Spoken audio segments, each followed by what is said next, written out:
Okay, welcome to the show. I'm your host, Ron Stevens. This is Rock the Boat right here on Revolution Radio, freedomslips.com. I'm host for the next 2 hours. And I unfortunately have something playing in the background. There it is.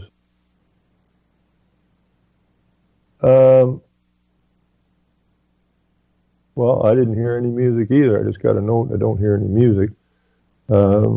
I just had to run around and shut down the video that was playing in the background.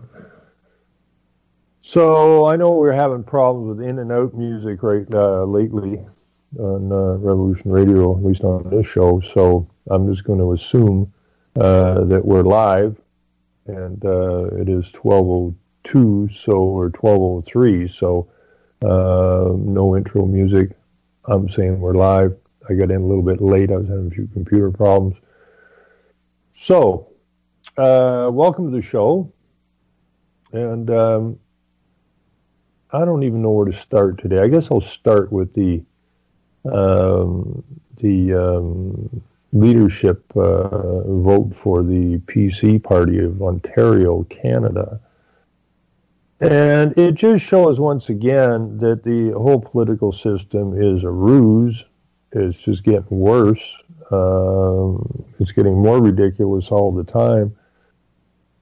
The problems that they had, let's see, they ditched their leader because apparently he made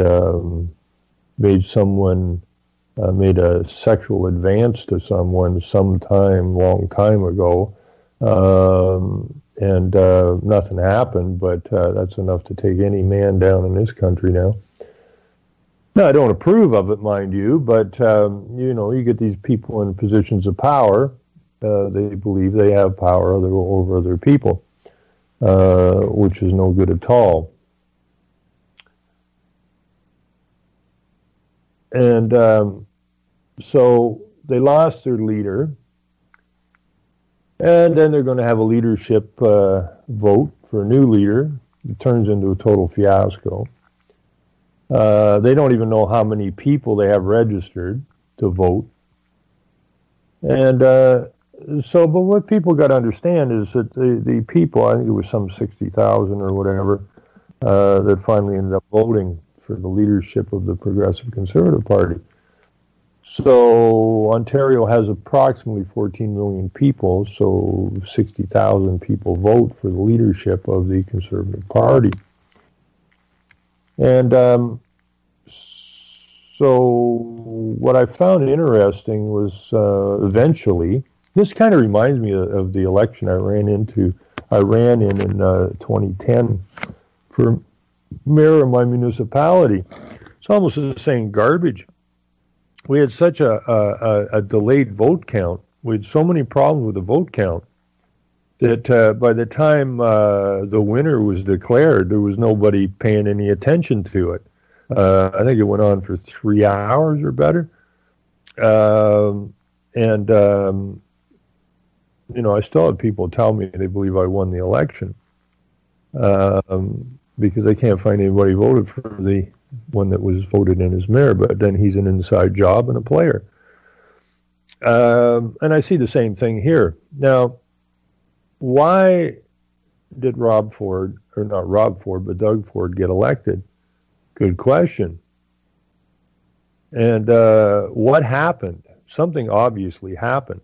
I mean, the powers that be decided that Doug Ford was going to be the leader of the Progressive Conservative Party. Now, that was supposed to be announced yesterday afternoon, and it wasn't until 10 o'clock last night that in a little room with nobody looking, everybody went home. Doug Ford was called as the leader of the Progressive Conservative Party. Now, one of the other candidates is still fighting it. It's been a fiasco since the get-go. Now, when I was looking up some stuff on Doug Ford, apparently his brother Rob had a conniption fit or whatever at council and was calling out the kites and that. And Doug explained that his paternal, I think it was grandmother, was a Russian Jew, and that they came to Canada or they escaped on a train to get away from the Holocaust, which doesn't make one iota of sense whatsoever. But then he went on to say that his accountant's a Jew, his dentist is a Jew, his lawyer's a Jew, and we know that the Jews control pretty much everything in this country now, the Jews and the Catholics. And so was Doug chosen? I'm going to say yes, because it was such a fiasco. It's ridiculous. But then on the other hand, Doug got hooked up with some pretty shady, what they call, I guess they would call them evangelists or whatever. So he's hooked into both sides here, two sides that are, well, they are working together at the top level. So I'm just thinking that Doug was chosen, just like every other politician is chosen, at least leader of a political party is chosen. The presidents are chosen, the prime ministers are chosen, because you ain't got nothing really to do with the election. You know, you're a serf, you're a slave of a corporation, and you are basically surety for the debt that they ring up. Now that Doug Ford, I mean, if you study this at all, it always works out the same way. Okay, the left generally is the spending machine, and the conservatives are the ones that pull in the reins, so to speak. It's just a repeat. It's just a freaking template they use. Okay, so the conservative people, they're voting for fiscal conservative platform. But each time they do that, okay, things gets, I mean, the liberals are selling everything off now, but the conservatives will come in and pull in, I mean, the debt in Ontario is off the charts. You know, we have 14 million people, and our debt is quickly approaching twice that of California, which has more people than the entire country of Canada. Okay, our indebtedness is over the freaking top. So if the Conservatives win the election, they're going to start to tighten it down. Just as Harper said, of Conservative on the federal side, when he was a prime minister, that we're open for business. Now, that's the same terminology that Rob Ford is using now, open for business. What exactly does that mean? Well, it means that the sell-off is going to continue or accelerate, because as Rockefeller said, something has to take place at government, and business seems the obvious entity to do it. So everything that you labored for, everything your fathers, grandfathers, grandmothers labored for to build this nation is all being sold off. Okay? Now, it's easier to run it as a company because that's what it is. Okay? They've conned people, deceived people into believing that this is an elected government of and for and by people. Nothing could be further from the truth. It's a freaking corporation. So they've had to play this political game for a long, long time, and you know it's takes time and it's a lot of work to weasel their deals into place. So it's much easier just to sell it all off to multinational companies, which has been the plan for a very, very long time. And you're stuck with the debt, you know, which is really too sad. But when I was looking up Doug Ford last night to, you know, try to get a handle on this guy,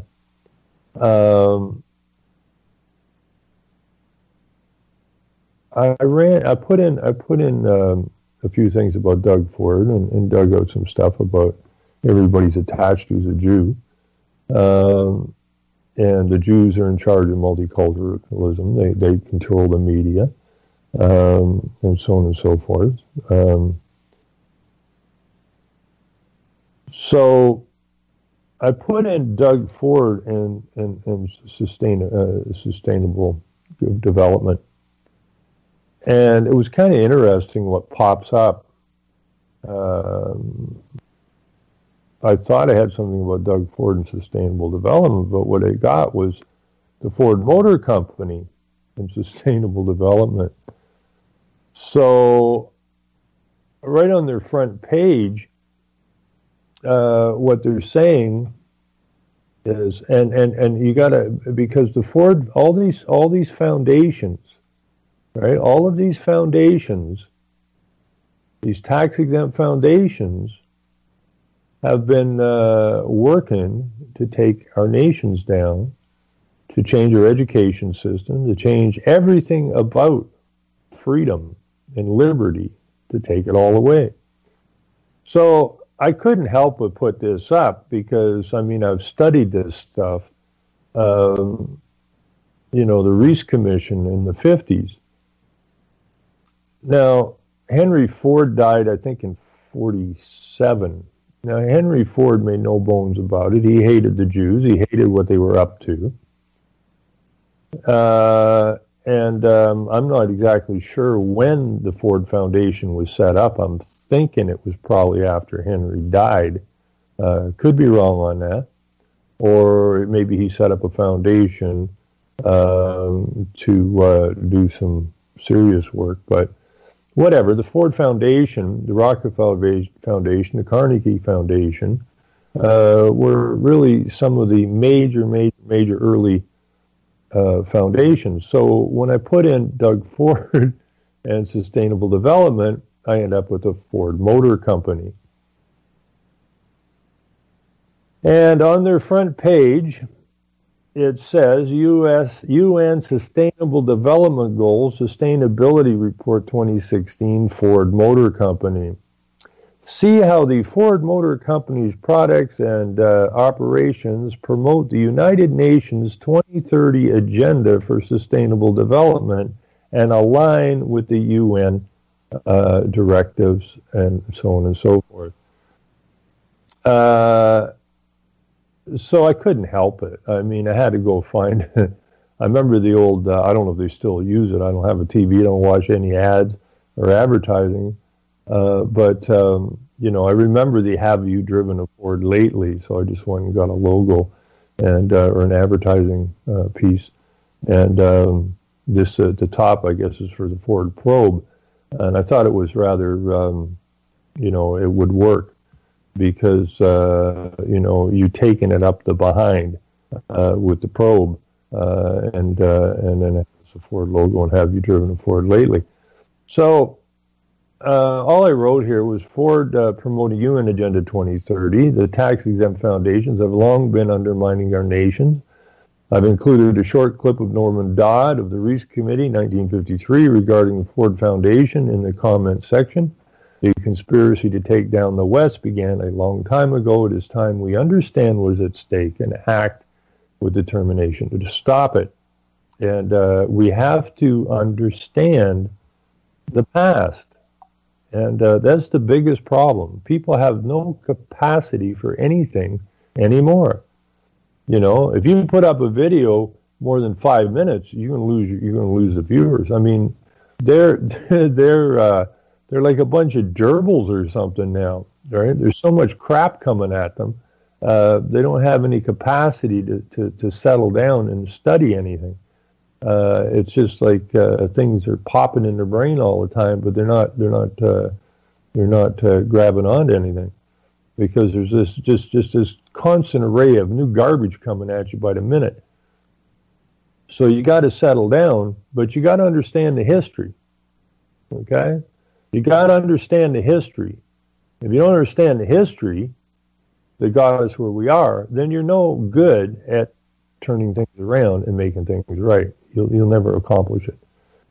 So I did put in the I found a short clip because Norman Dodd, he was really old when he did this particular video, and he talks quite slow, and most people can't deal with it. So I did find a 3-minute clip or whatever of Norman Dodd specifically speaking about the Ford Foundation. So if you want, you can go to my Facebook, which is Rock the Boat Radio, and you can look at that. Just hang on a second here. Somebody's calling me. Hello. Prime Minister Trudeau, I'm glad you called. What?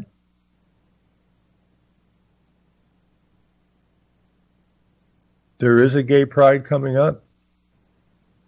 Now, well, the MC of the thing? So you want me to be the MC of the Gay Pride Parade in Kincardine, Ontario?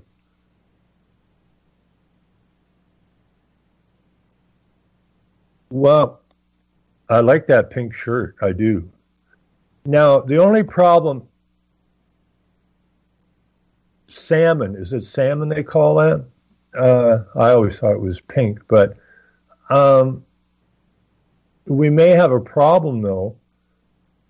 Well, I'll have to call the Coalition of Pride because I don't, I've used up so many different colorful socks.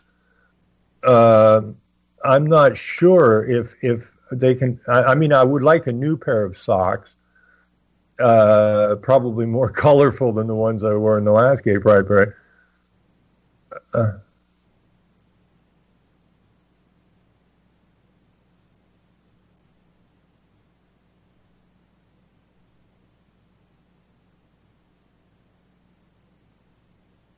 See, I'm not sure whether I should just.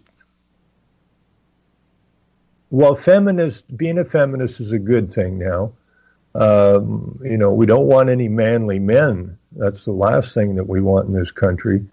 I'm just wondering if maybe, instead of a salmon shirt and fancy socks, that maybe this time a pair of short shorts with a cowboy hat and some boots.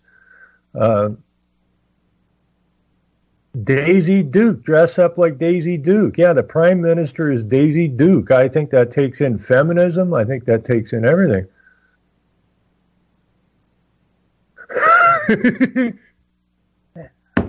You don't know how much fun I'm having because we're on air right now, right? I'm doing a show. I'm doing a show. But are you back? Are you back in town? Oh, shit.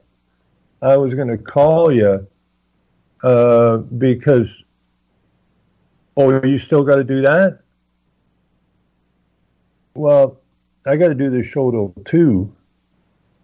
Why don't you come over? Why don't you come over and visit? And we can talk about the socks and getting prepared for the Gay Pride Parade. Yeah. Well, all right. Oh, you're Prince. A feminist Prince, but a Prince nonetheless.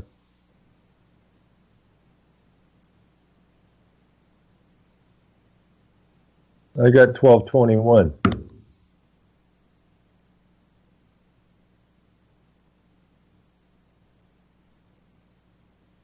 No, it was 1221. Yep. Well, except in the world of the Prime Minister. I'm doing it right now. Oh yeah, I'm on. But we got to talk about socks for the Pride Parade and that. How did you like the way me and my wife and the kids dressed up when we were over in India? Was that slick or what? Huh? Yeah, it was beautiful. My wife Sophie's still scratching her head. She doesn't think the people in India got it.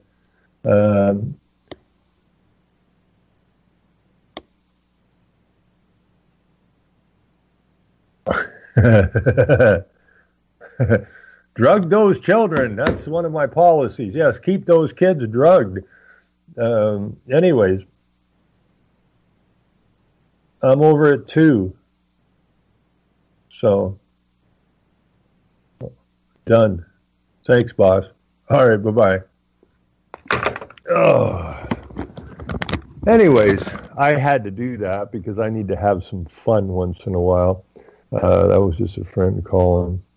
He likes to use the English accent because, well, it is the English that is the head of state of this so-called country, which is in fact just a corporation. Or as one of the head guys from the Attorney General's office in Ontario told me, we never left the feudal system. And he's absolutely correct. And it's time that people come to terms with some of this stuff. So anyways, if you want to know a little bit more about the Ford Foundation and the fact that the Ford Motor Company, and I'm not just picking on Ford, it just because I had the Ford thing from the Reese Commission, which was what the Ford, I forget what the guy's name is now, but the guy from the Ford Foundation that was talking to Norman Dodd said that they are taking their directives from the government of the United States, and the plan is the meshing or the coming together of the Soviet Union and United States of America. Okay, now when I say that, it's important because there's a movie that was made in 1987. Okay, that is the same year that the Our Common Future, the Gil Brundtland report was released, which was basically written by Morris Strong, David Rockefeller, and another Canadian, I forgot his name right now, who was writing all the information on interdependency, okay, which was a big thing, that we're all interdependent. That's why you can't make a car or a fridge or anything in your own country anymore. They make a little part here, and a little part there, and a little part there, and they do that so that you're interdependent. You can't be independent. Okay? None of the nations are independent. And that's a very dangerous position to be in, because if you can't manufacture what you need in your country, you ain't no country. They can take you down basically anytime they want. I mean, all they got to do is stop the parts floating around the world, and you can't manufacture squat. You can't assemble nothing. Okay, so they got you by the shorts, and we got to get back to being nations. Anyways, when I was rooting around last night, I ran across what I think is a particularly interesting document from 1978.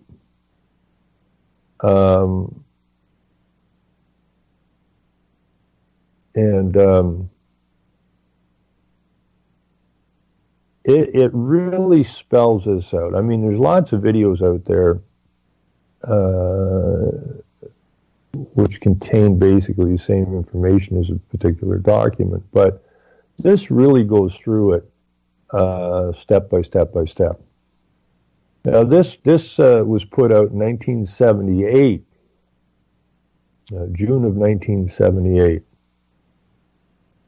And it's called the Free Men Digest from the Free Men Institute.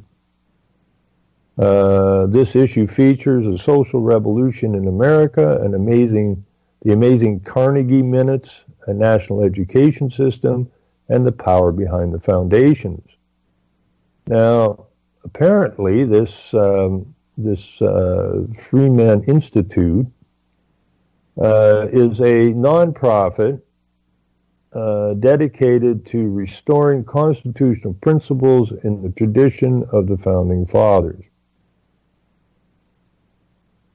Let's see, and I think it's out of Utah, if I'm not mistaken. Free Men Institute national headquarters is 3740 West, 1987, South Salt Lake City, Utah. Now that's pretty interesting because 1987 South, that's the same year the movie America with a K came out, a television made for TV movie series, which explains, it starts, the movie actually begins after takeover by the Soviet Union of America. And people really need to watch and understand that. Okay? People think they do this for entertainment purposes. They do not do anything for entertainment purposes without a message attached to it. They're telling you, they always tell you what they're up to. But unfortunately, the masses think they're being entertained, you know? You're going to the Coliseum to see, you know, the gladiators fight, or the lions eat people, or whatever. This is what they did for the slaves. They gave them entertainment on the weekend down at the Coliseum. Okay, so you're still a slave. Make no mistake about it. You've always been a slave, and we got to break the chains of the slavery if we're to survive. Anyways, 1987 was the time that movie came out with Chris Christopherson and a whole slew of other actors. And I love the scene because the scene of Chris Christopherson is in a re-education camp with a whole bunch of other people, and they have to take an oath to the flag in order to be released from the re-education camp. Now, what is this said flag? Well, the flag is just like the Reese Commission, just like the guy from the Ford Foundation told Dodd of the Reese Commission, is the melding or the coming together of the United States and Russia, or the Soviet Union. And what is the driver to do this? Well, it's all in the flag they're taking the oath to. On the one side of the flag, they have the American flag. On the other side, they got the Russian flag. And those two flags are joined together in the middle by the United Nations flag, or the emblem. Okay, now if you look at their emblem, they got a freaking target on it. They got the sights on it. You know, you'll see this over and over and over again with the United Nations logo. It's like a gun sight. That's their target. The target is the world domination. Okay, and the joining of these two ideologies together, or the dismissal of the idea of freedom and liberty and so on and so forth, the idea of a creator, all of that has to go bye-bye. So that was in 1987. 1987 is also the time of the Gross-Brundtland Report and sustainable development.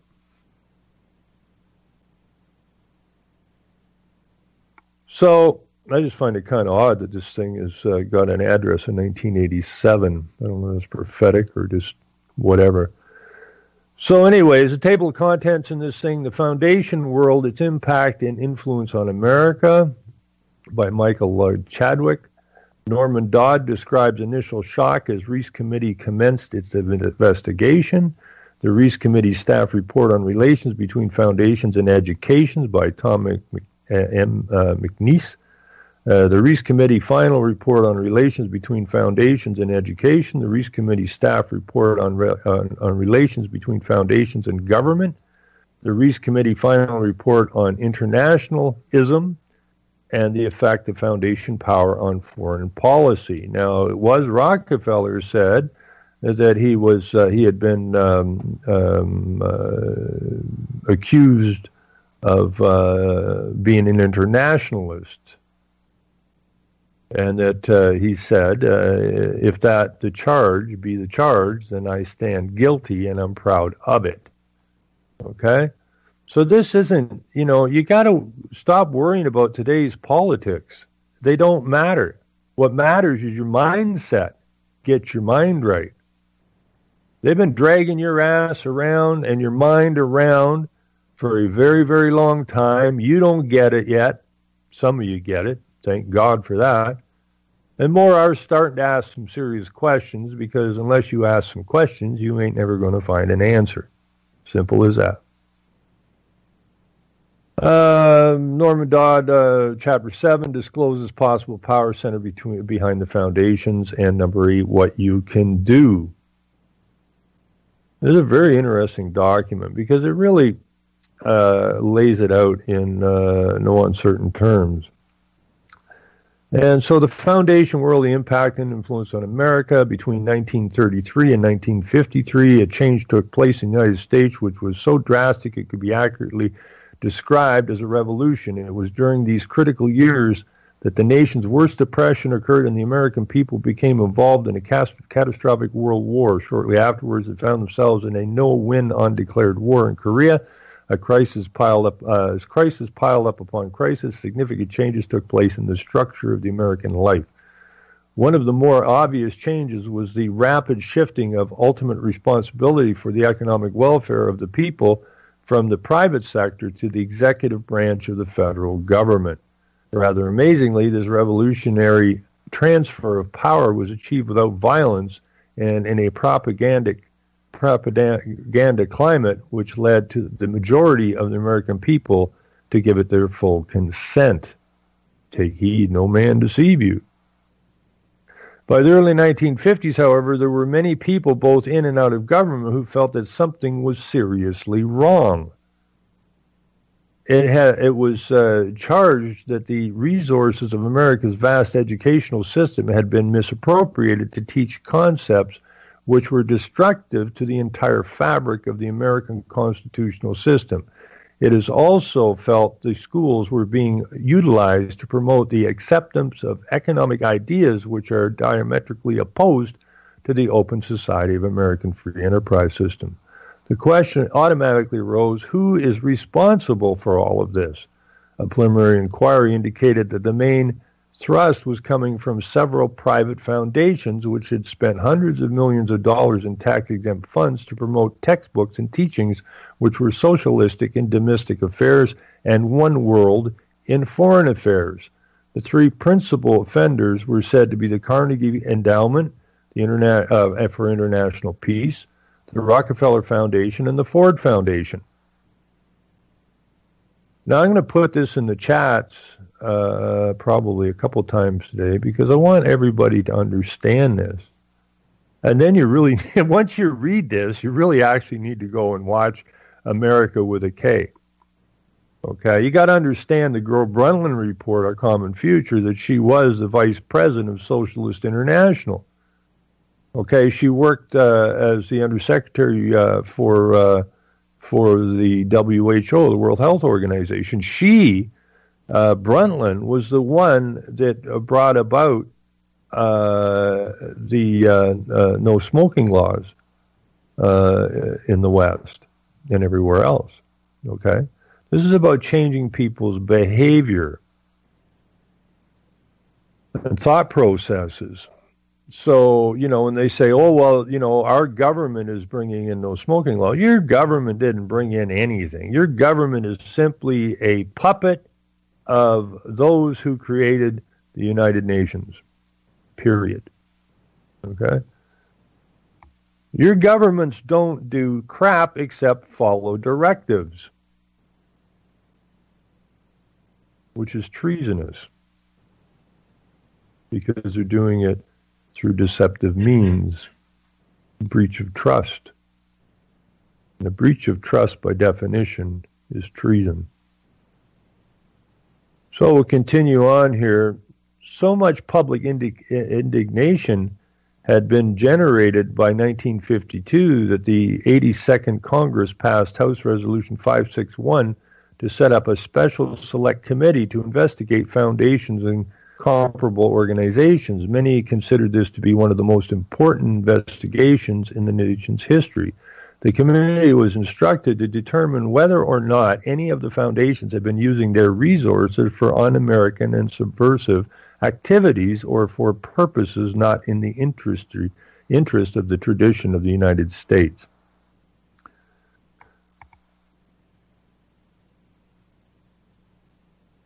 Now, this committee I'd never heard of before. The Cox Committee is pre-Reece Committee. The committee was named after its chairman and became known as the Cox Committee, but unfortunately did not accomplish a great deal. The time factor was rather limited, and the unexpected death of the chairman resulted in a very superficial inquiry being conducted. Nevertheless, it did establish that there were signs of strong subversive influence on the decision-making level of several leading foundations. However, the impact of this discovery was virtually nullified in the committee's final report by giving considerable weight to the testimony of the foundation's officers, who had insisted that the subversive elements on their boards were not of any particular significance. The minority views of Congressman B. Carl Reece. Congressman Reece was a member of the Cox Committee and was not at all satisfied with the final report. He added an appendage which urged that if more comprehensive study is desired, the inquiry might be continued by the 83rd Congress. Congressman Reece felt that the hasty and superficial inquiry of the Cox Committee left the nation without the answers it needed. He therefore introduced House Resolution 217, which was passed by a vote of 209 to 183, July 27, 1953. The resolution provided that the committee is authorized and directed to conduct a full and complete investigation, determine which of such foundations and organizations are using their resources for un-American and subversive activities, to political purposes, propaganda, or attempts to influence legislation. First attempt to block the investigation. The members of the new committee were Reece of Tennessee, Woolcock of Michigan, Goodwin of Massachusetts, Hayes of Ohio, and Floss of Idaho. It is important to note that 3 of these 5 individuals had voted against the Reece resolutions in order to prevent this committee from coming into existence. This was the first attempt by the powerful influences working behind the foundations to control and block the investigation. The second attempt to block the investigation, the resolution directed the new committee to prepare a report by January 3rd, 1955. On August 1st, 1953, the committee was granted $50,000 with the agreement that the additional funds would be forthcoming after the 1st of next year. Committee counsel was obtained on September 1st, 53, and the compilation of a staff began on September 15. However, it was soon apparent that the promised funds would not be forthcoming. The second attempt to block the investigation of the Reece Committee by the foundation world, therefore, came in the form of starving the committee by lack of sufficient funds. Committee research directed by Norman Dodd between September 15, 53, April 29, 54. The Reece Committee operated in essence under the direction of Reece Director Norman Dodd. It is interesting to note that after the committee, he didn't get taught any of this shit in school, by the way, was organized, the members wanted to study the data collected by the Cox Committee, especially on the subversive aspects of the foundations. For some mysterious reason, the entire file dealing with the subversive activities of the foundation had disappeared. On April 29, 1954, Norman Dodd prepared a preliminary report for presentation to members of the Reece Committee. This report was exploratory in character and outlined the pattern of inquiry which the research staff would be pursuing. The third attempt to block the investigation, the effect of the Dodds preliminary report was electrifying. Within a matter of hours, steps were taken by powerful forces to block the rest of the committee's investigation. The establishment media deluged the nation with stories that the investigation was futile and should be terminated. The smear job on the committee was the third major tactic utilized by the Foundation world to harass and terminate the committee. It soon became obvious why the Reece Committee was considered such a threat. Congressman Reece later described the situation in these words, quote, the evidence that had been gathered by the staff pointed to one single underlying situation, namely that the major foundations, by subsidizing collectivist-minded educators, had financed a socialist trend in the American government.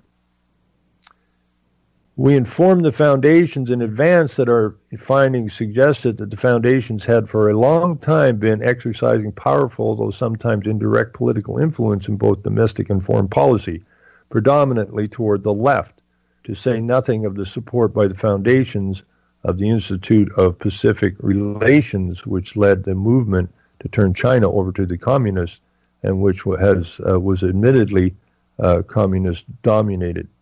The doubts of the and reservations concerning the validity of the complaints against large foundations were largely dispelled by the almost hysterical reaction of the foundations to the summary presented to the committee and by the committee staff on the opening day of the hearings. Now, the 1950s is the same time that, and I forgot his name. It'll show up eventually. It wasn't on my mind this morning, but the commission.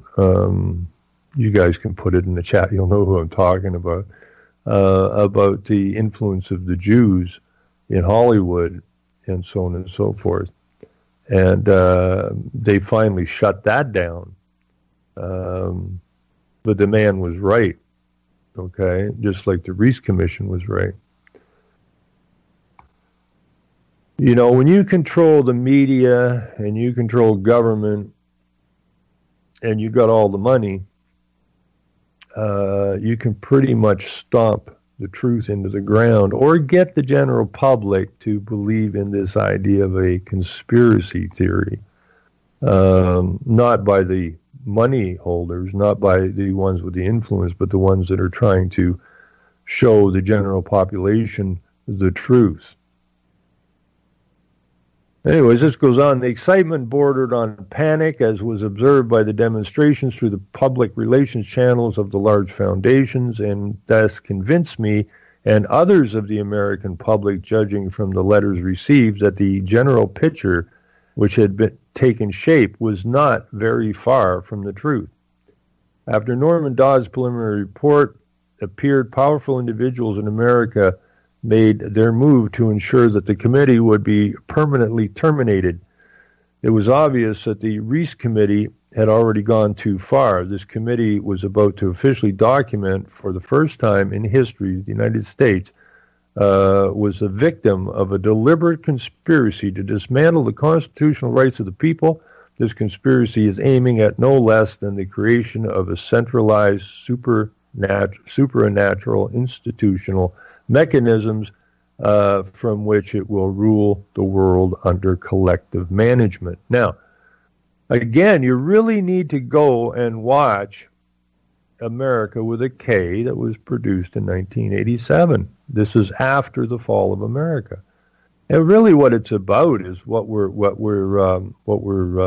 being ruled by now, which is bureaucracies. Okay, and there's another book called A New Despotism, written in 1929 by a Chief Justice in England, warning about this very thing. So it's not new. You just never taught about it in school. Oh, I hear music. What was that?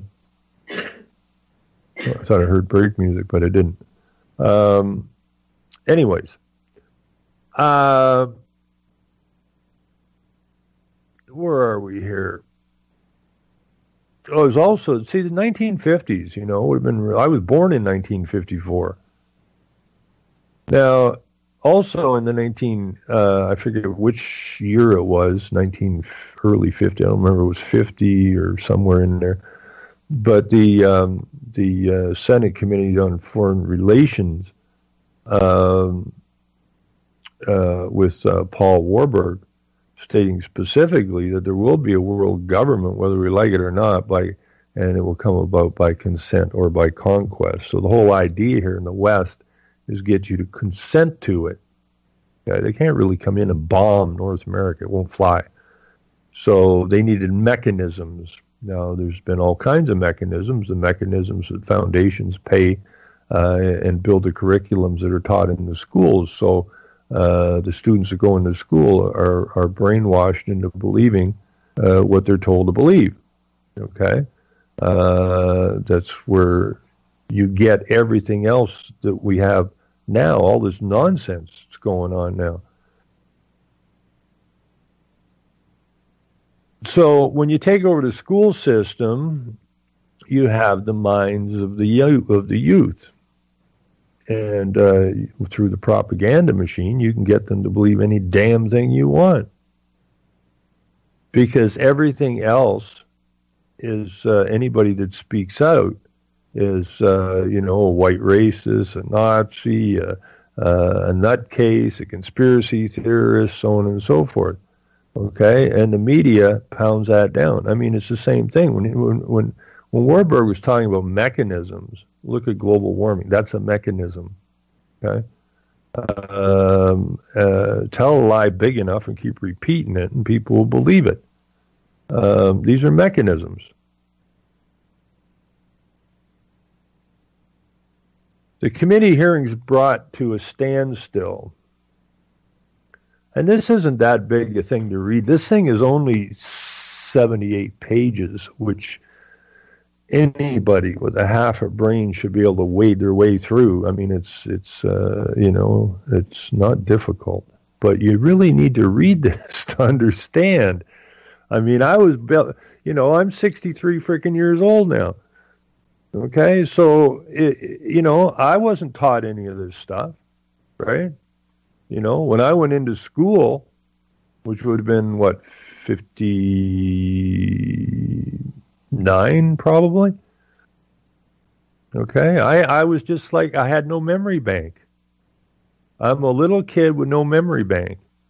And I'm thrust into this educational system that I'm told I'm supposed to believe everything I'm told, which I fought it the whole way. I mean, in kindergarten, I was having a hard time with this authority nonsense, telling me what to do, when to do it, and all this kind of nonsense.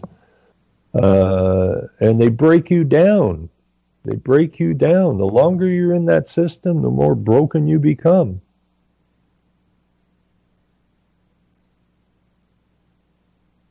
I've always had more respect for the dropouts than I have for the people that manage to stay in school. Most of the dropouts you'll find are more intelligent than those that are hanging degrees on their wall. Because they got out of the box.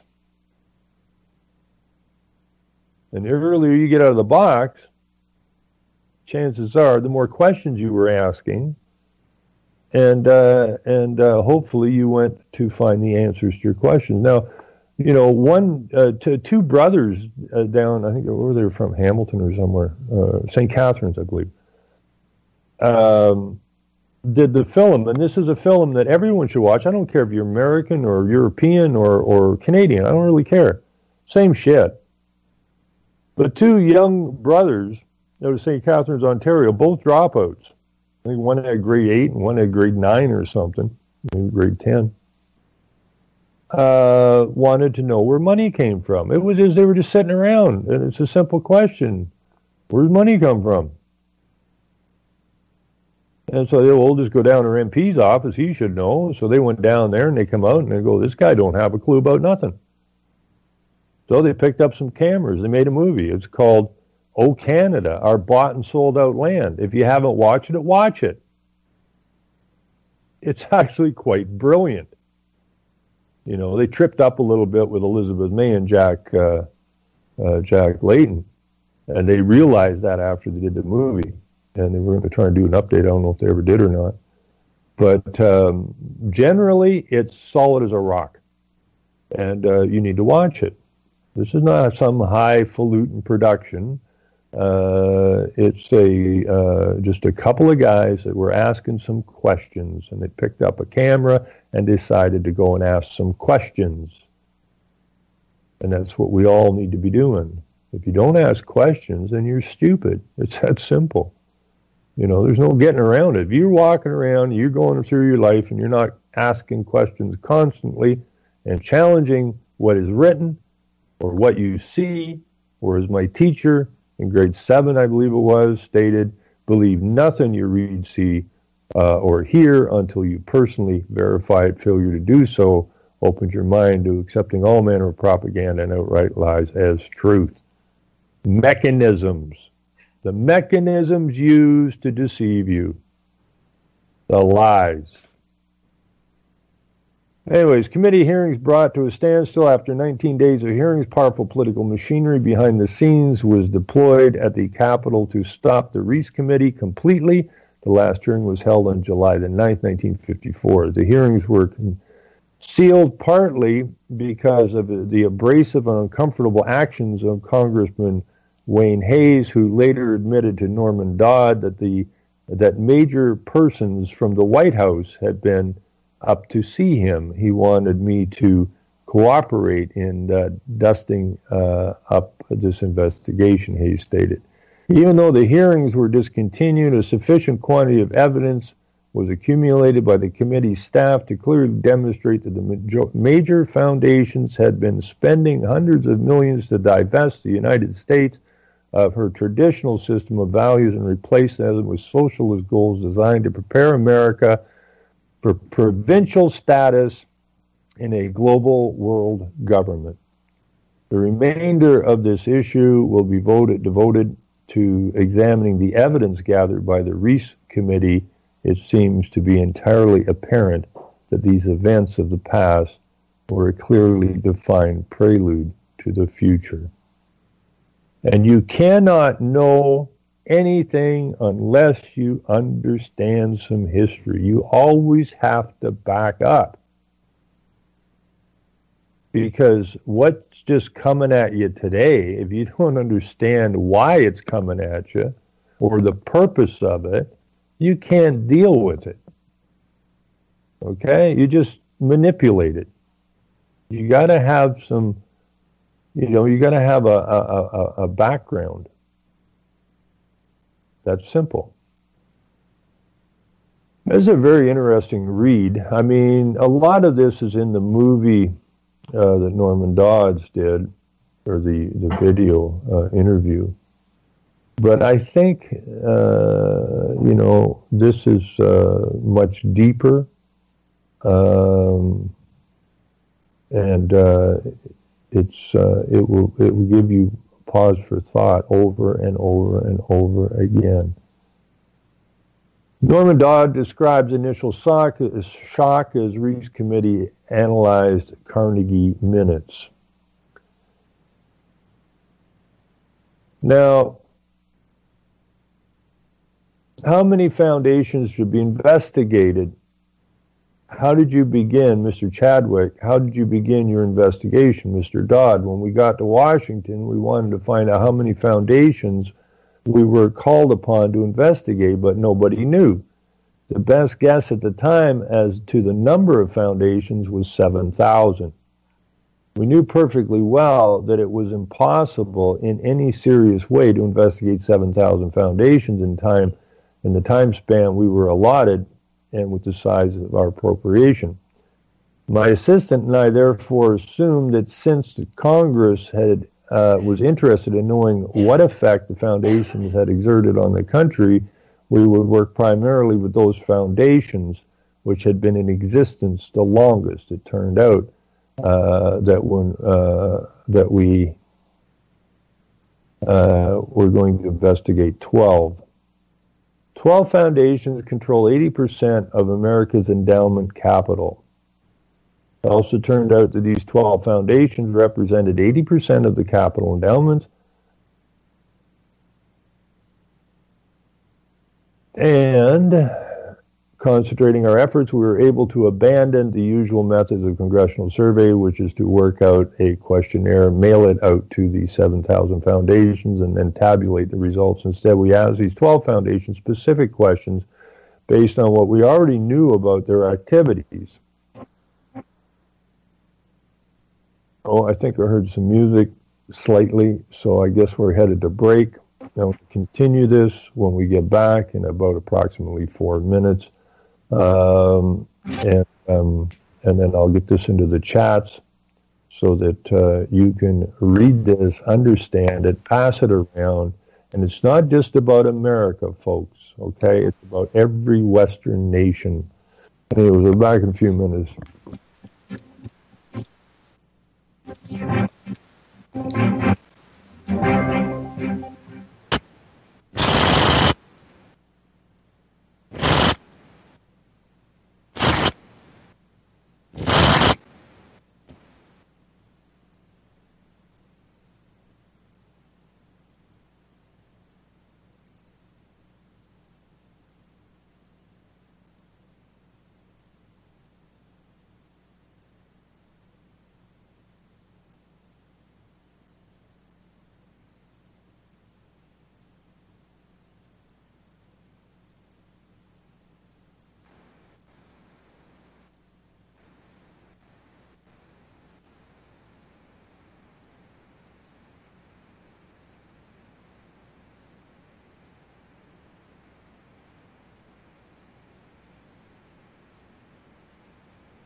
Okay, welcome back to the show. I'm your host, Ron Stevens. This is Rock the Boat right here on Revolution Radio, freedomslips.com, also being broadcast over to UCY.tv. And these small networks are very important, and they have to be kept on the air. How long they're going to be kept on the air, I don't know. Because in America with a K, Chris Christopherson, who was the main character in the show, who was bound and determined to get the truth out and to try to rise the people up against this takedown, sat down and was going to start a broadcast, and guy put a gun to his head and told him not to do that. And he went ahead and did it. And that was the end of that particular character. That was near the end of the show. So it's very important that these networks stay running so that we can get some information out to the people. So they're all listener supported.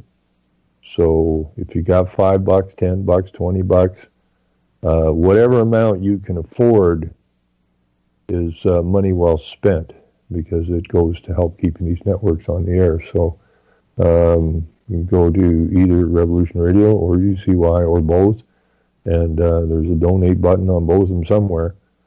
Find it, hit it, and donate to it, because it's very important. And if you're a regular listener, you know, print up some cards, right? And put the cards around your town or your city, right? We gotta grow these listener bases. People are waking. They are asking questions. They know in their gut, and your gut is what you need to follow, not your mind, but your gut. Your gut tells you what's right and what's wrong, okay? Unless you're a complete amoral a-hole, then it doesn't matter, because that's what these tax-exempt foundations are. Your government's amoral, your legal system is amoral, and everything that's going on in your nation is amoral, and we have to stop that. Anyways, where were we here? This is big, this particular piece right here. The Ford Foundation receives directives from the White House. This brings me to two experiences which I will describe to you. This is Norman Dawes. The first was my response to an invitation during November 1953 from the President Roman Gauthier of the Ford Foundation to meet in his office in New York. Upon arriving there, I was greeted with the following. This is a quote. Mr. Dodd, we invited you to come because we thought that perhaps off the record you would be kind enough to tell us why the Congress is interested in the operations of the foundations such as ourselves. And this is Dodd speaking. Before I could think of how best to reply, he volunteered this, quote, this is the president of the Ford Foundation. Mr. Dodd, we operate here under directives which emanate from the White House. Would you like to know what the substance of their directive is? My answer was yes, I would like very much to know. Whereupon he said, the substance of the directives under which we operate is that we shall, where does that get to here? You just bear with me for a second. That we shall,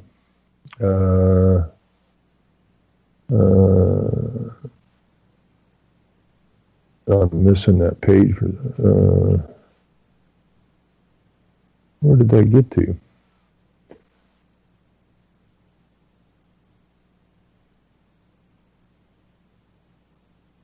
Anyways, whereupon it says, some of the directives under which we operate is that we shall basically bring the Soviet Union and America together.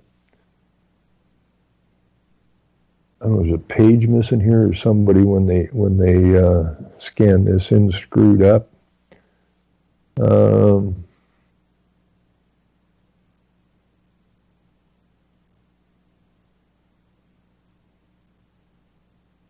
That's strange. Like, wait a minute, we'll get 2 pages here.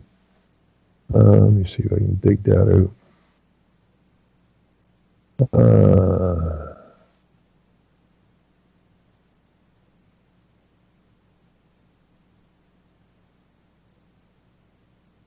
Oh, here we are. Yeah, they doubled a page in there.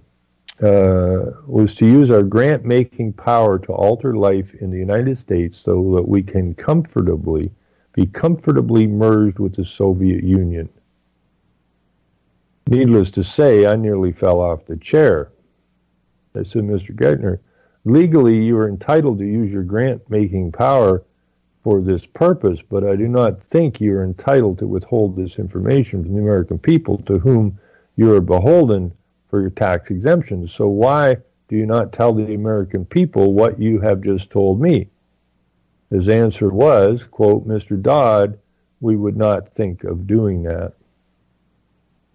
Mr. Dodd's contact with the Carnegie Endowment for International Peace. The next experience involved the acceptance of an invitation from the Carnegie Endowment for International Peace. This invitation came in response to a letter which I had written to the endowment asking a few pertinent questions. I arrived at the office of Dr. Joseph Johnson, who was then president of the endowment.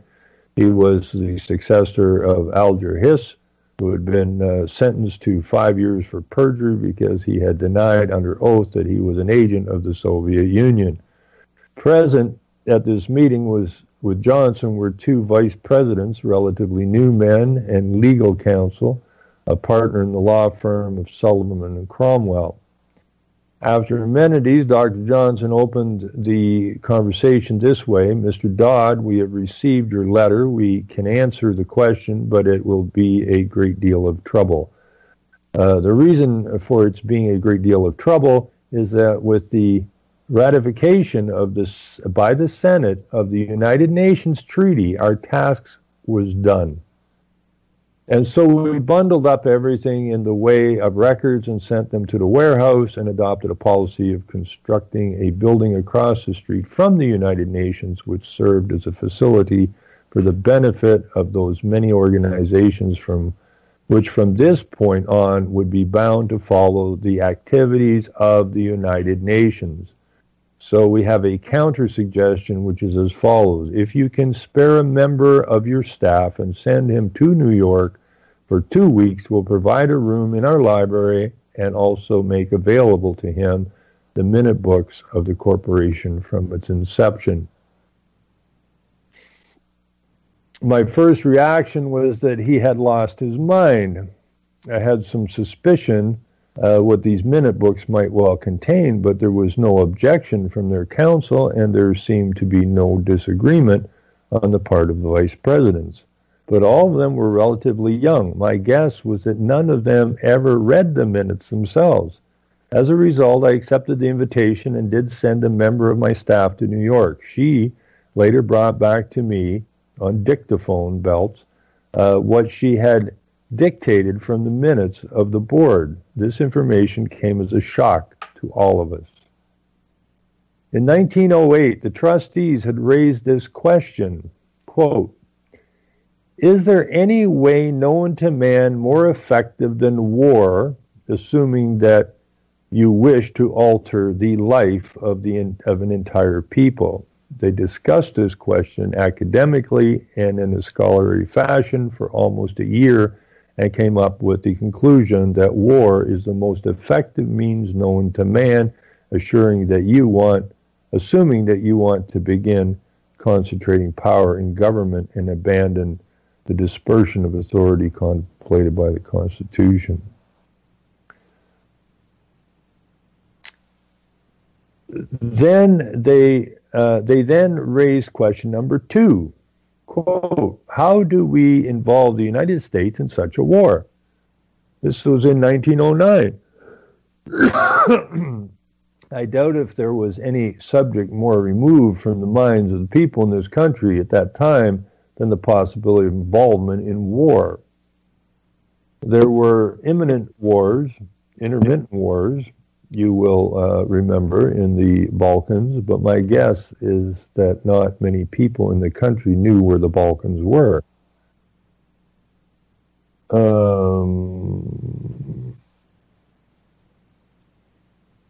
I keep cutting out on UCY.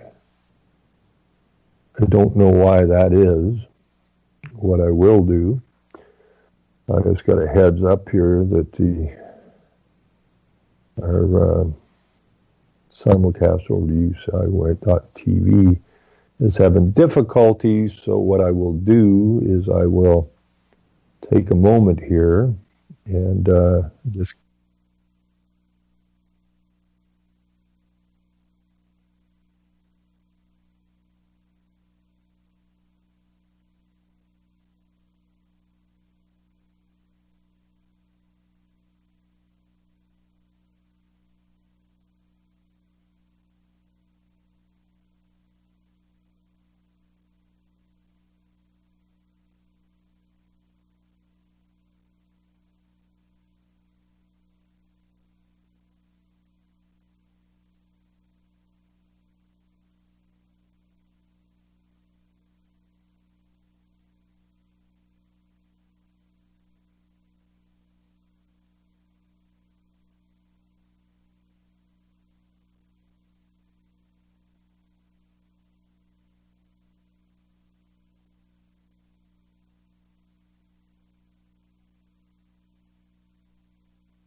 so hopefully that fixes the problem. Hopefully. If that doesn't fix the problem and we're still cutting it out on UCY, there's nothing I can do about it. So where were we here?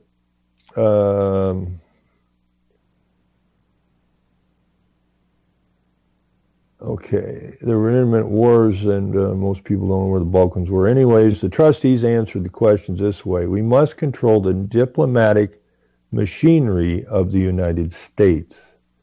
That brings up question number 3, which is, quote, how do we secure control of the diplomatic machinery of the United States? And the answer comes up, quote, we must get control of the State Department. That tied in with the prior information our committee had uncovered, indicating that the hand of the Carnegie Endowment for International Peace had already become a powerful policy-making force inside the State Department.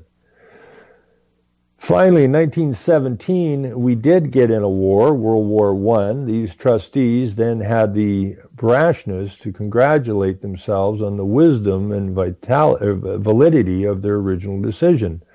The impact of our participation in World War I immediately indicated its capacity to alter our national life.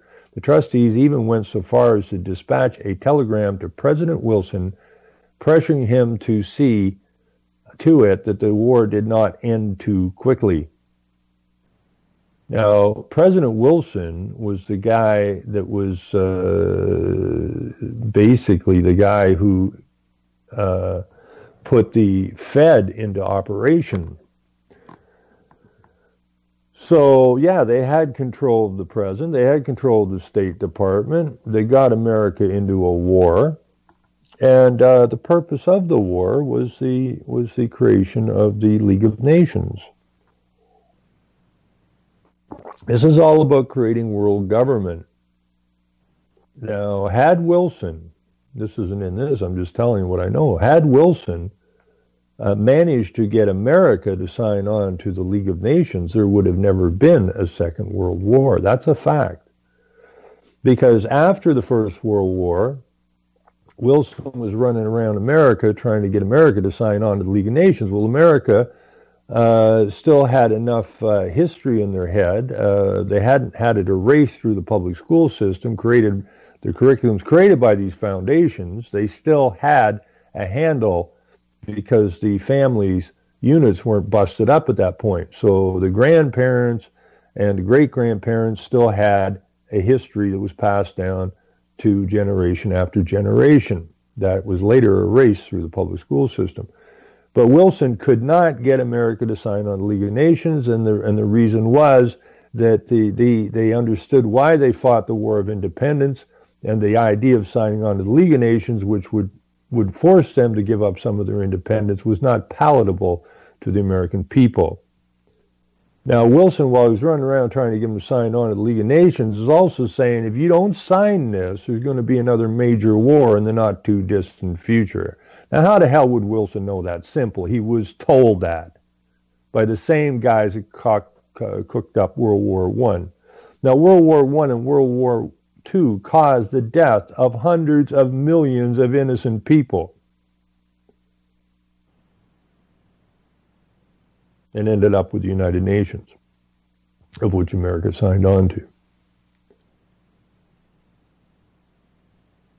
Now, my question to the people is that if these people that want world government thought nothing of killing hundreds of millions of people in order to establish the United Nations, if we give them what they want, which is world government, and they killed hundreds of millions of people to get to that stage, and they blaming man, right? Therefore, this is the Club of Rome, therefore man is the enemy. If we give them what they want, and what they want is to reduce the population by at least 70% on the planet, because man is the enemy, man is destroying the earth. Man is not destroying the earth. Man is not causing global warming. It's all bull crap. It's all their mechanisms. It's all their propaganda. It's all their lies. So we have a choice at this time because the information is readily available now. They write everything down. Either we stand and stop this, or we are accessories to mass genocide. Anyways, let's see. Carnegie Foundation seeks to prevent U.S. from returning to pre-war society.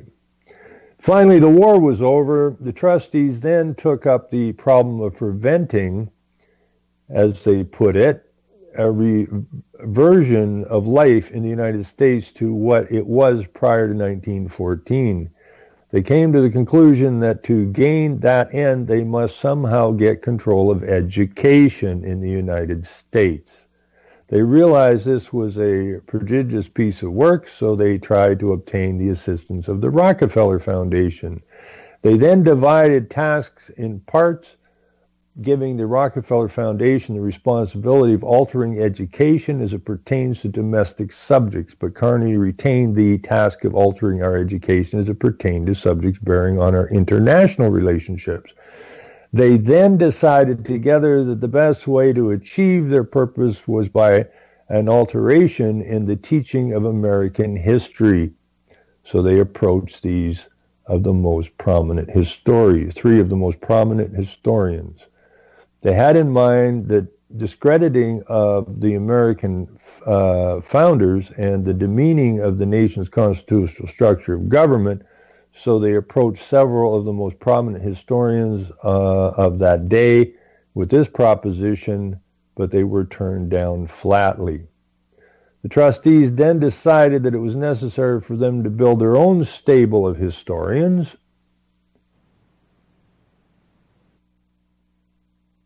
They therefore approached the Guggenheim Foundation, which specialized in the awarding of fellowships, and said, this was a quote, when we discover a likely young person who is studying and looking forward to becoming a teacher of history, we will take him to London to pursue his studies. So they took 20 or so to London, and there they were briefed in what was expected of them. This group then returned and eventually became the most active influence in the American Historical Society. This coincides with the appearance, which perhaps you will remember, of book after book, the contents of which cast aspiration on the early leaders of the country and regulated their ideas to the realm of myth.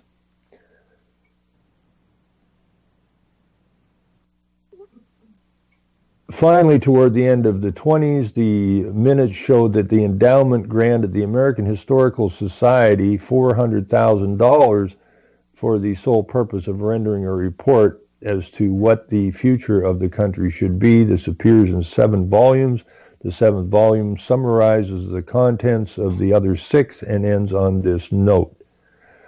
The future belongs to collectivism, administered with characteristic American humanitarianism and efficiency.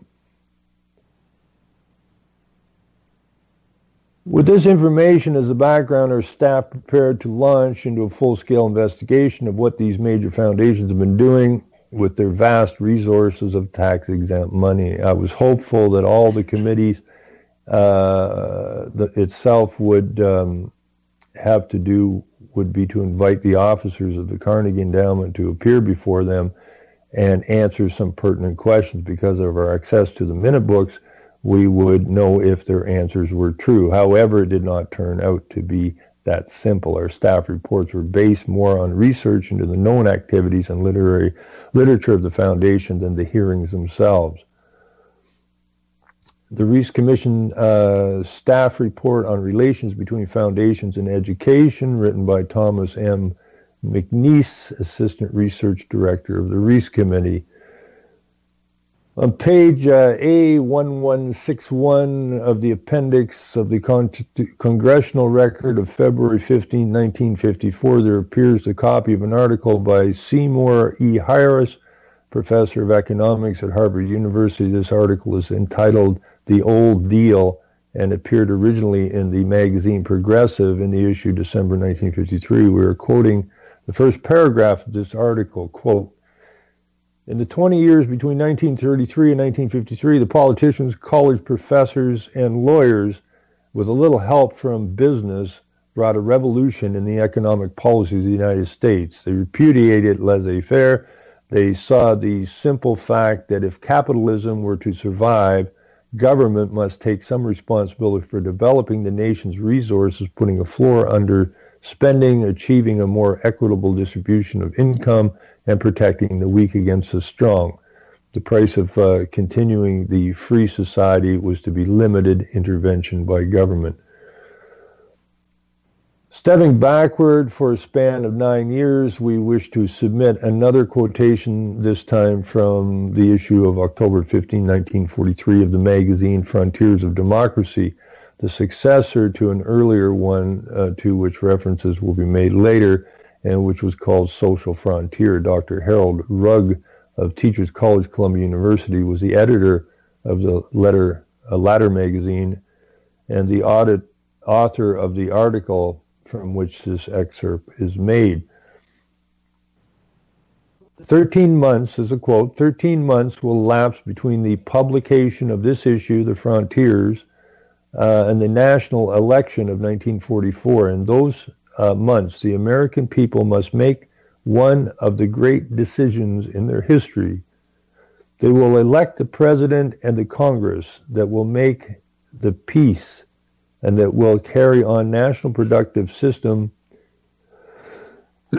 excuse me, in the transition years. The decisions made by that government in collaboration with the British and Russian governments will set the mold of political and economic life for a generation to come. We have suddenly come upon a new frontier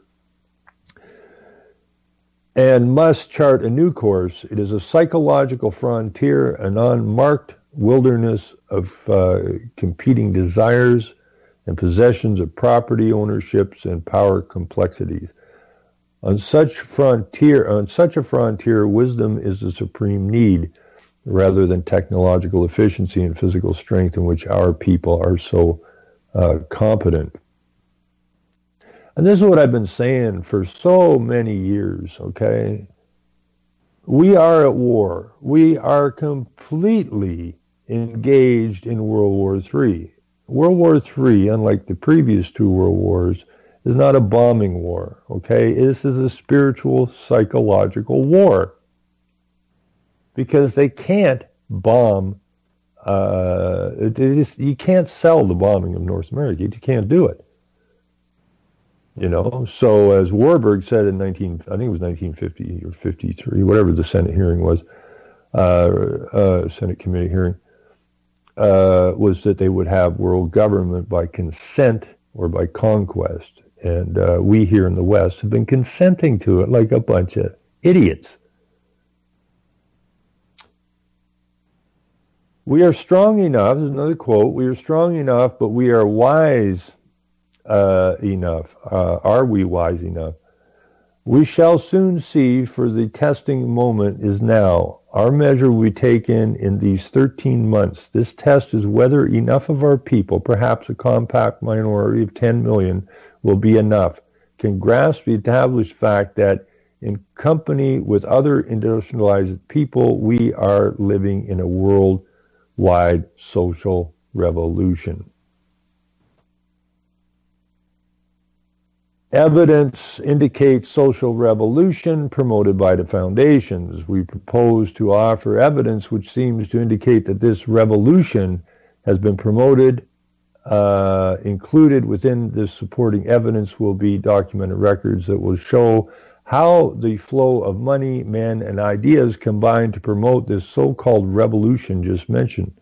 The money in large part come from the foundations. Men and ideas in a great measure came from the intellectual groups or societies supported by this money and found their way into the powerful agencies of education and government. Foundations, education, and government from a triangle of influences natural under the circumstances and certainly without criticism in itself as long as these three entities exist and the liaison is not abused or misused in the furtherance of the questionable activities. As previously suggested, the chart is basically in the form of a triangle. We see triangles all the time, don't we? With appended rectangles to indicate the functional activities in their relationship to each other. At the apex, we have placed the foundations. At the lateral or base angles on the left and right, respectively, are the educational and governmental members of the triad. Suspended from the rectangle representing the foundations are those representing the intellectual groups which are dependent to a large extent upon the foundations for their support. So this is basically the bloodless war to date, although it is a bloody war. You know, we have euthanasia for our elders now. And a lot of the pharmaceutical industry is putting people down long before their time. Anyways, to carry on here, the relationship between and among these organized intellectual groups are far more complex than is indicated on the chart. Some of these organizations have many constituent member groups. The American Council of Learned Societies has 24 constituent group societies. The Social Science Research Council, 7. The American Council on Education, 79 constituent members, 64 associate members, 954 institutional members. In numbers and interlocking combinations, they are too numerous and complex to picture on this chart. These types of intellectual societies may be considered as clearinghouses or perhaps as wholesalers of money received from foundations, inasmuch as they are frequently the recipients of relatively large grants, which they often distribute in subdivided amounts to member groups and individuals.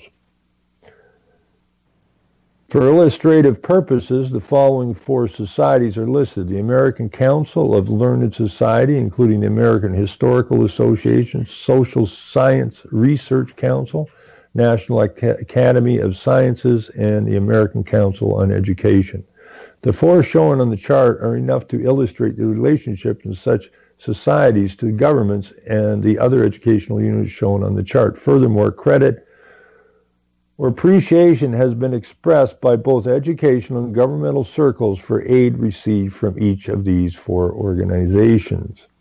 The nature of these threefold relationships can be most clearly and quickly illustrated by reference to the chart prepared for the purpose entitled Relationships Between Foundations, Education, and Government. Below the rectangle representing education appear the various branches of the educational effort. To avoid undue complexity, no attempt has been made here or at any other points on the chart to prepare or to portray any of the principal areas of operation.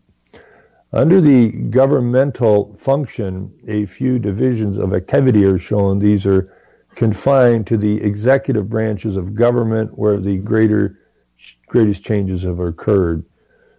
So here we have a chart on page 12, the interrelationships between foundations, education, and government. We have the foundations at the top of the pyramid, and then it feeds its way down through. You need to look at all of this stuff. What I'd really like to do, what I'd really like to see happen, is I'm going to put this into the two chats. I guess I could do that right now. I would like everyone to read it, understand. I mean, it's very simple to understand, and get it into the hands of the students. If you have children in school, get this into the hands of the students. Because the students don't have a sweet clue what it is that they are involved in. The parents don't know the history. And it is time that the students confront the educational system. Absolutely time. Because they don't know they have no idea where their education comes from. And it's all generational, okay? So now that all of these now you have the Gates Foundation, and we have the Global Funds and the Clinton Foundations. I mean, we're talking about the early foundations here. I mean, they are everywhere now. And masses of money have been spent over many, many years to get you to consent to what they're up to. And, we are consenting, but, because silence is consent or considered consent, they write everything down. That's the beauty of it. They write it all down. And, but we're never, it doesn't show up in your newspapers, it doesn't show up in the nightly news, it doesn't show up in your schools. So we are left ignorant, basically, and according to them, ignorance is no excuse in law. A lot of people think ignorance is bliss. Ignorance is not bliss, and it is dangerous, is what it is. But I think this particular piece, it's only 70-some pages long. It's not that big. It's quite detailed. It's not bits and bobs. It's very detailed. And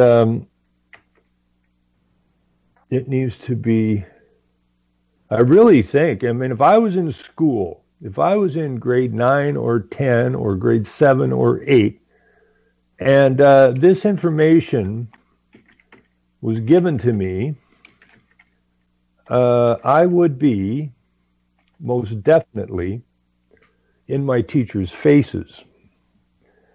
And it brings me to, I've said this many times, but I was in grade 6.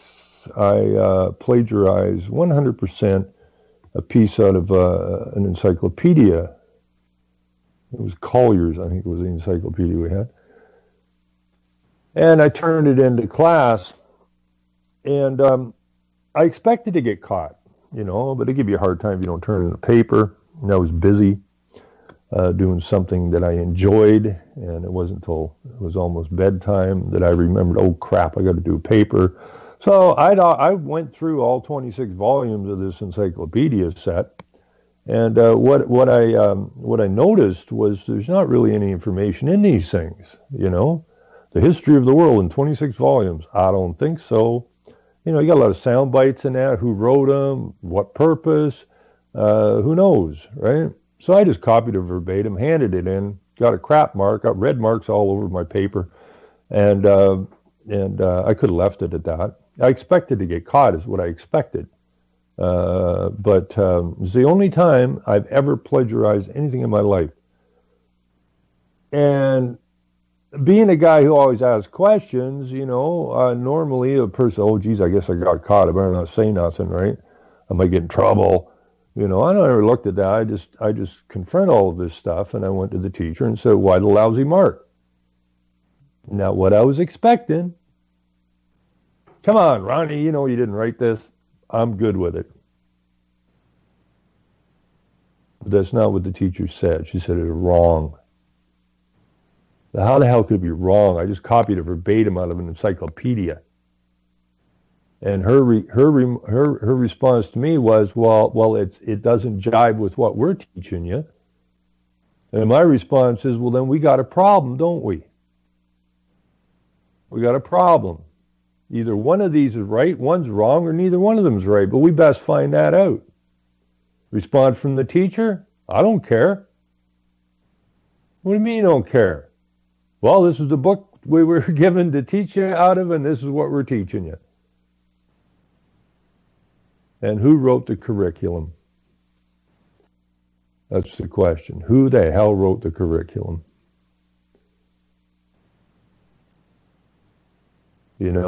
So this piece here in particular, I think anybody with any capacity whatsoever should have no problem understanding what is written here.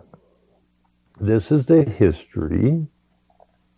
I know all this stuff from before. I've been studying this forever, but this is in a pretty compact, easy to understand, easy to read paper that I would like to see some students take this, drop it in front of their teacher and go, explain this, please. Because the teachers don't know. The teachers came through the same educational process you did. So they don't know anything. We need to teach the teachers. But back a little bit before here where they said they went and got 20 historical people, took them to London, briefed them what they wanted them to push. That's exactly what the Rothschilds did when they came over to America to set up the banking system. Don't go set up no banks yet. The first thing you do is you get control of the 25 most influential newspapers in the United States. Then start your banks. Because now you control the message. Same game. This is all just a bunch of templates that they use. Plug and play. And when you own the media, and you own the entertainment, and you own the education, you own the church, it gets pretty damned easy. Okay, here's some information from the Cox Committee hearing. Reference to the record shows that definite orders were issued in the Soviet circles to infiltrate all strata of Western public opinion in an effort to accomplish two objectives. One, to penetrate and utilize intellectual circles for the benefit of the Soviet cause, and 2, to gain access to foundation funds to cover the cost of such effort. Testimony of Messrs. Balagnov and Malkin describe firsthand knowledge of these instructions. Testimony of Mr. Louis Boudrez confirmed this, even to listing the names of committee members appointed to accomplish this objective. Testimony of Mr. Manning Johnson added further confirmation of these facts, and in addition provided the names of certain individuals who have succeeded in penetrating or receiving grants from several of the foundations. Evidence of communist entry into foundations, evidence of actual communist entry into foundation organizations is supplied in the Cox Committee record. The testimony involves at least 7 foundations, namely the Marshall Field Foundation, the Garland Fund, the John Simon Guggenheim Foundation, the Roswell Fund, and the Phelps Stokes Fund. The tax-exempt status of the Robert Marshall Foundation was revoked by the Internal Revenue Bureau, and the Rosenwald Fund, which was one of limited life, was liquidated in 1948 in accordance with the data specified by the founder. Reference to the Cox Committee record shows that some 95 individuals and organizations with leftist records or affiliations admittedly received grants from some of our foundations. These were divided as follow: Rockefeller Foundation 26, Carnegie 35, Russell Sage Foundation 1, the Whitney Foundation 7, the Marshall Field Foundation 6, the Guggenheim Foundation 5, and Carnegie Endowment for International Peace 15, a total of 95. Now, this is treason at the highest order, by the highest level of the people running your countries. And it continues on today. So, it's always irritated the hell out of me, this left-right political argument that people seem to be wallowing in forever. Stop it. Just bloody stop it. The right and the left, you can look at the right politics and the left politics as American versus Soviet Union. But you got to go back and, how did the Soviet Union come about? Through a revolution, a Marxist revolution. Now, what is it that they don't, they don't believe in it? It's atheism, basically. They don't believe in a creator, okay? Man rules, you're the slave. So, like I've been saying for so many years now, the only 2 things standing in the way of the world government has been the American Constitution and the idea of the Christian faith or the Creator. Those are the only 2 things have been standing in the way. And they've taken, and they've been doing this for years, denouncing, the idea of a creator, denouncing the idea of faith, taking stabs at anywhere they can. They've basically removed it from all schools, legislatures, councils now, and now they're moving Islam in. Now this is another thing that came along later, but we have 3 sets of so-called human rights. And again, the word human and legal do not appear in the King James Bible anywhere, okay, because those are tools of deception used to get a walk around the law.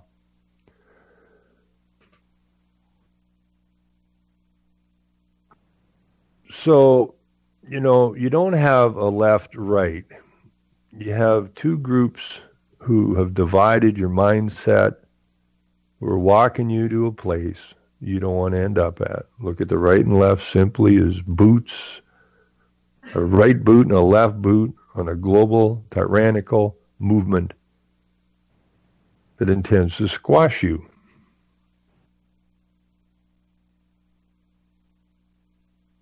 And you got to wake up to that fact. This is no time to be afraid. This is no time to be in fear. Okay? This is our time. This is our time to stick the finger in the eye of those who have been working in the background to deceive and enslave. This is our time. We are going to win this, but the only way we'll win it is by getting enough information out to the general public, getting them to start asking. And they are asking questions now. They're getting slammed so hard against the wall. I've been waiting decades for this to happen because people generally have the ability to look away, look the other way if it doesn't personally affect them. Well, it's going to be, you're hard-pressed to find anyone that is not negatively affected anymore by the desires of those people who wish to create this world government. So yeah, we're in the driver's seat now. Depends what we do with it. That's all. That's all that matters. What we're going to do with it. Let me see here. Where were we here? It should be clearly understood that there is no significance to be attached to the numerical differences or comparisons in the foregoing list. There are too many variables involved to warrant any conclusion whatever on relative performance among the foundations listed. Among these are the different numbers of grants made and the varying opportunities. And it is the foundations that control your education, your health, you name it, they control it. Okay?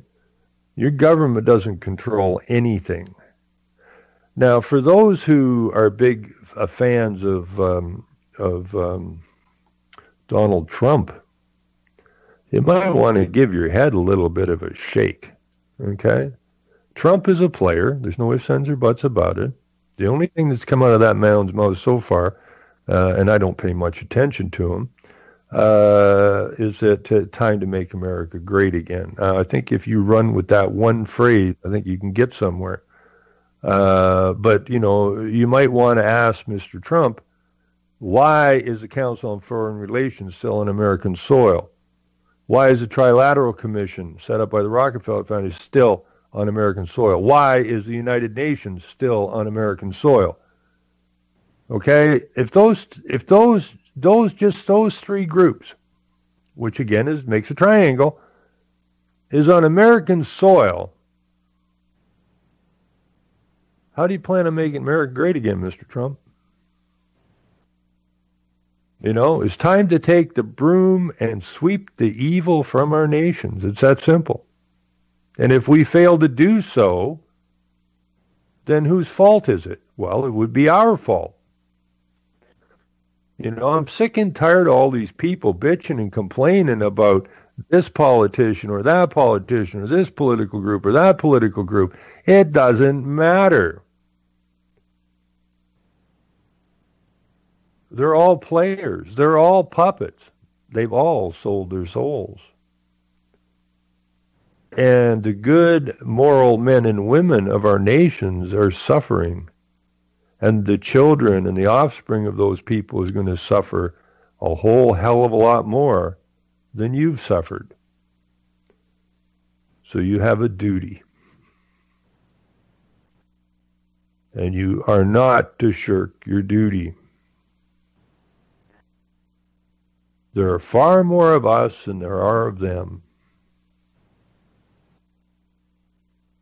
And the only one that we can possibly blame if they get to their goal line and cross it is each other. You know, you go stand in the mirror and look in the mirror. That's who's to blame. It's not the foundations. It's not the politicians. Not your school teachers. It's us. Because we allowed ourselves to be deceived. That makes us morally responsible for the amoral activity that we've allowed to take place in our nations. So we are the cause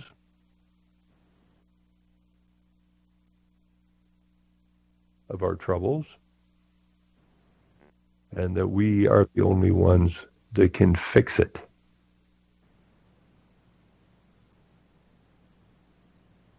So we need to quit denying that we are the responsible party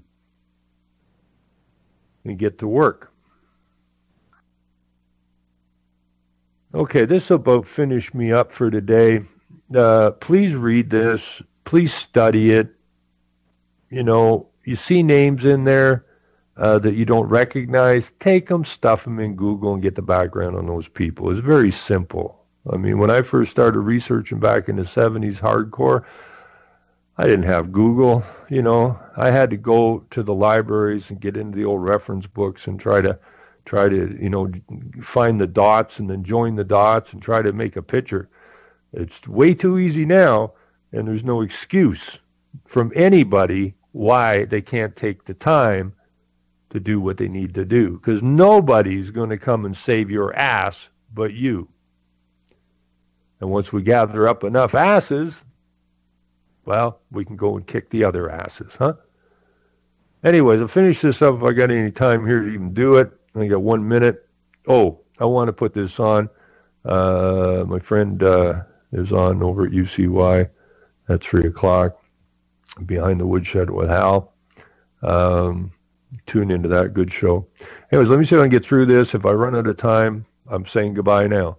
During the last 20 years, and especially in the last decade, the government has made increasing demands upon the education world and assistance from academic groups or societies.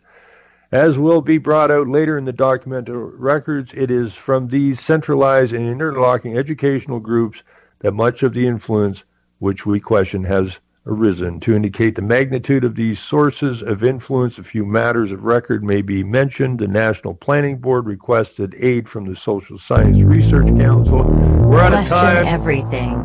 Thanks for listening. Back Tuesday night over at UCY.tv. Everybody take care. UCY.tv.